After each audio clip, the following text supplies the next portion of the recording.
And one other thing, everybody didn't become a drunk in 1934.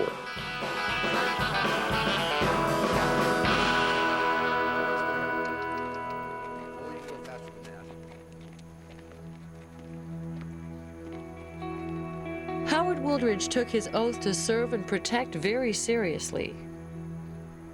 Now retired from law enforcement, he works on behalf of LEAP to speak out about this failed public policy. Wooldridge rode across America on horseback from Los Angeles to Manhattan on a mission to spread the word. So this is America, where the image of the cowboy, the loner, the going across America, it really tugs at the heartstrings of our nation's history. I want to educate Americans as to the full range of the unintended consequences of this policy of drug prohibition, and that we need to start discussing this issue to reduce crime, reduce death and disease, reduce the cost to the taxpayers, and actually start helping people as opposed to hurting them.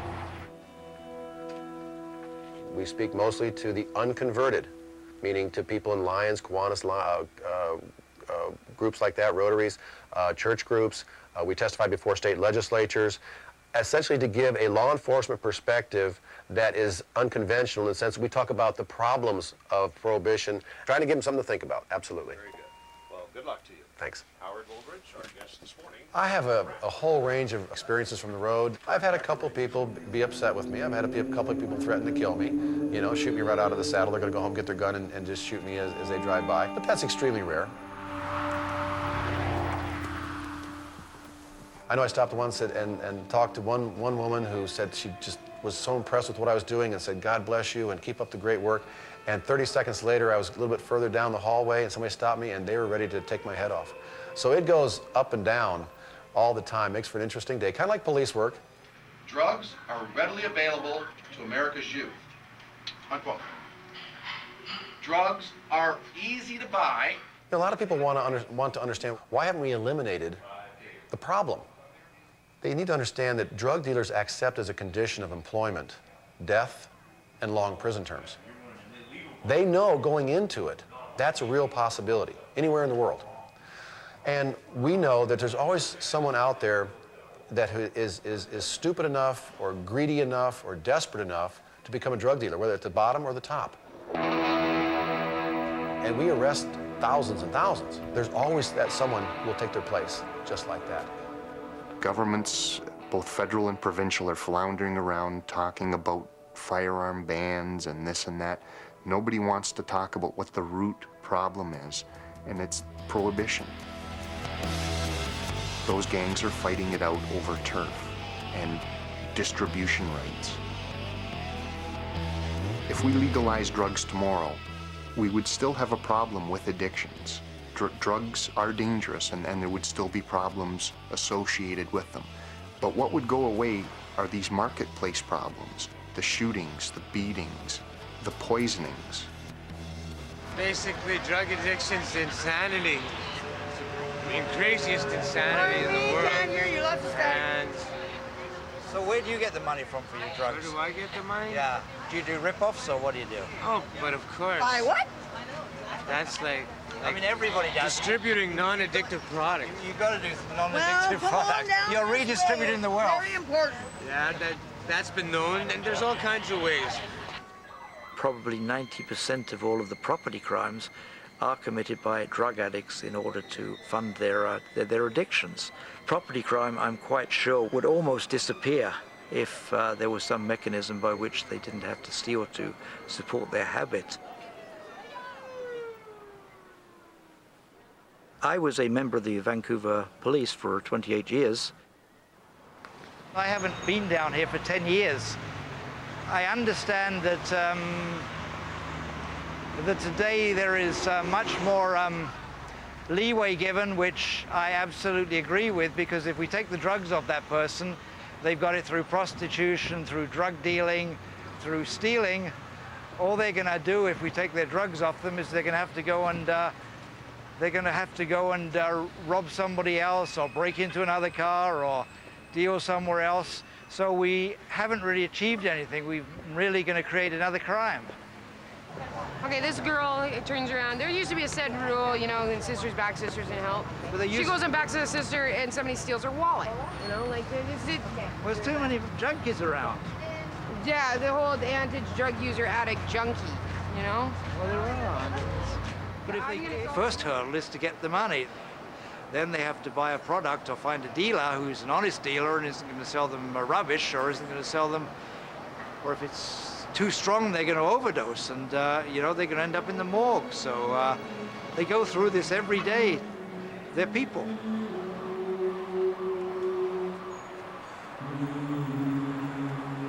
And the biggie which really concerns me is the guys up top, the big suppliers, are making a fortune out of this. It was the involvement of the gangs in drugs, and in fact it seemed to us that we were just handing the gangs millions and millions of dollars. We can give the drug industry to three groups of people. We can give it to private enterprise, we can give it to the government, or we can give it to the criminals. And we've made the worst choice. We've given it to the criminals.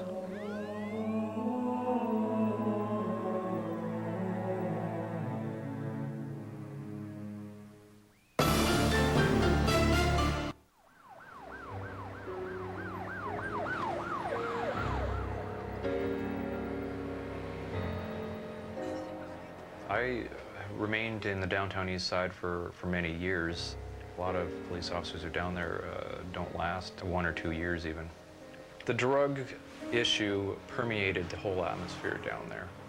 It's more important to them than food, than sex, than sleep, than anything in their life. And I had never really known people like that before, or addiction issues to that extent. So. Well, this is probably 6 months on the job, coming out of the police academy. As a beat officer, you can make drug arrests hand over fist. At one time, me and my partner, Al Arsenault, were making anywhere from 8 to 11 arrests a night. And did we make a difference? Did we win the drug war? We didn't do anything there. I did not demonize them. I just saw them as vulnerable people lost in a place that's going to eat them up, and tried to help them out. This shot here, it's actually a harm reduction effort. Some of the locals had typed out this notice and taped it up. Very strong heroin is now available. Many people have died from overdosing on this. Try small amounts until you know the strength of the heroin in question. Be safe. This is one of the heroin users who didn't make it. They're trying to bring her back to life, but they don't make it. She was about 18, I think. This is a shot standing above an alcove in an alley. This woman is upside down, and that guy actually has a needle he's going to inject into her neck. Their drugs were for personal use, and we didn't make those kind of arrests. We just couldn't be bothered. We only made arrests for those who were dealing and trafficking in drugs. And that kept us busy. We couldn't arrest enough of those. You know what? It's almost punishment enough what they're doing to themselves in that kind of filthy condition that there's nothing that we could do to dissuade them through putting them through the criminal justice system.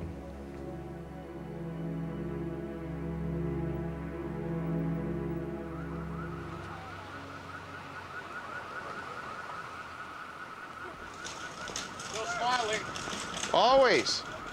Did you get that sliver out of your hand? God, you keep walking with that syringe, you're going to jam it right through it. From my point of view, the user on the street is simply suffering from a medical illness. He's addicted. The police are involved because it's a law and they enforce the law. In the 70s, you know, if you pop somebody for, say, a pound of heroin, 2 pounds of heroin, I mean, this place would go crazy. You know, it would dry right up. I mean, they've taken 40, 50 keys of it off.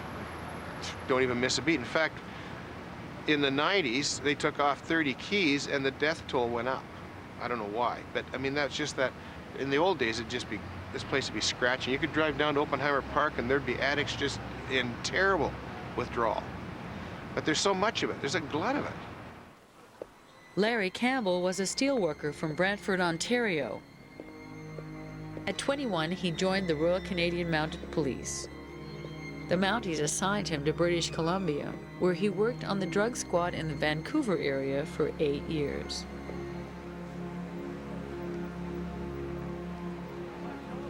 After 12 years of policing, Campbell became a coroner and then chief coroner for British Columbia.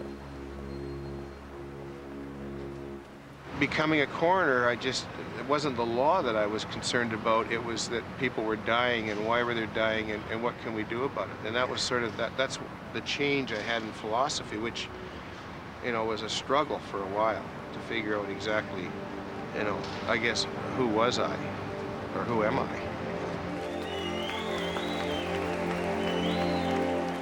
Larry Campbell ran for mayor of the city of Vancouver on a harm reduction platform.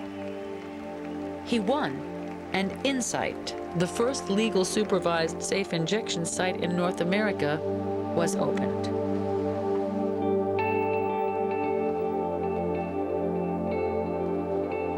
Excuse me, I'm talking to the ex-mayor of Vancouver. Hi, how are you? Good to see you. What are you up to? You behaving yourself? Huh? Oh, look at, I tried. Oh, Jesus. Did you go have it looked at? No, You're abscessing. I know, that's true. Are you at Insight? I was at Insight, yeah. I've been there. I got a... Well, go into Insight. Do you want to have nothing left of the arm? Because that's too big. Here, tell them I sent you, okay? That I saw you on the street and you guys needed help. Okay, I don't want to find this on a washroom wall down here, okay? For an average time phone Larry Campbell, I don't want that, okay? We'll see you later. Take care.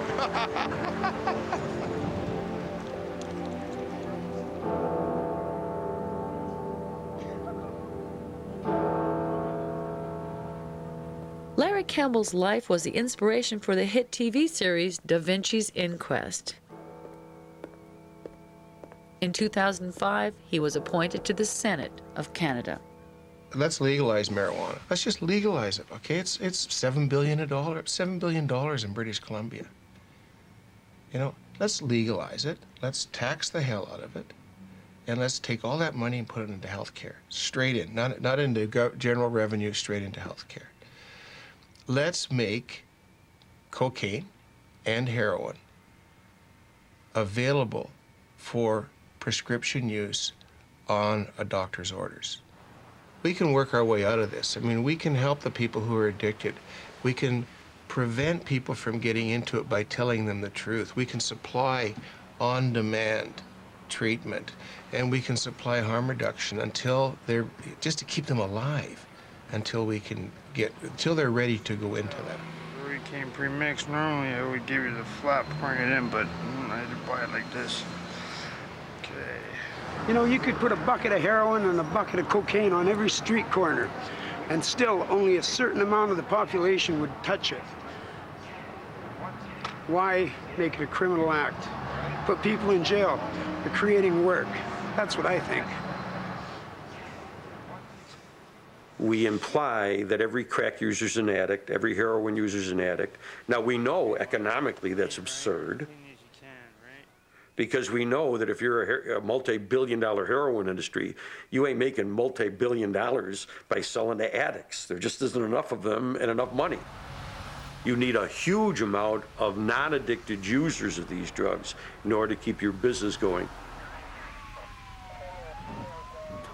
If you want to look at the statistics before the Harrison Drug Act in 1914, we had 1.3 or 1.4% of the population addicted to drugs, and the consensus was we can't have that. This is bad. We got to do something about that. That's too many people. Well, today, 1.3 to 1.4% of the people are addicted to drugs. So we haven't changed the addiction rate over all these years. And that's that. Now, I concede that the population has increased, so the numbers have increased, but percentage-wise, it's the same as it was before we passed all these laws against it.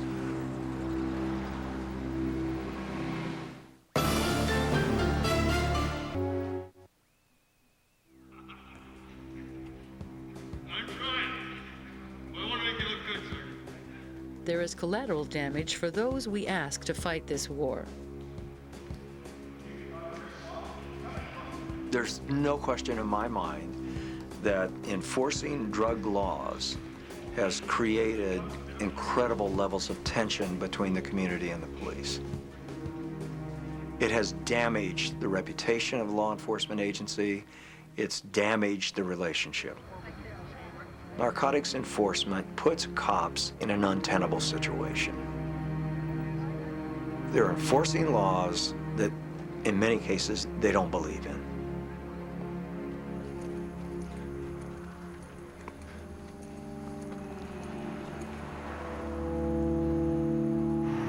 When I joined the police force in the 1970s, they didn't even ask you what drugs you had used. Police departments know if they stopped hiring people because of past illegal drug use, you would have essentially nobody signing up to be a police officer. But we don't make the laws, we enforce them. There is a growing resentment towards law enforcement, especially in regards to cannabis.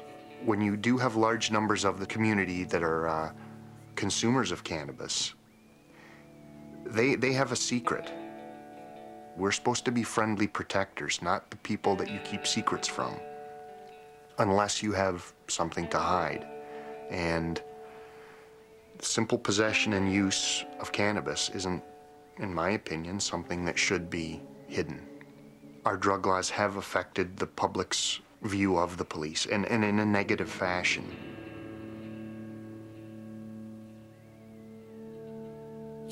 As with all wars, number one, you have to have an enemy. That enemy turns out to be our fellow citizens.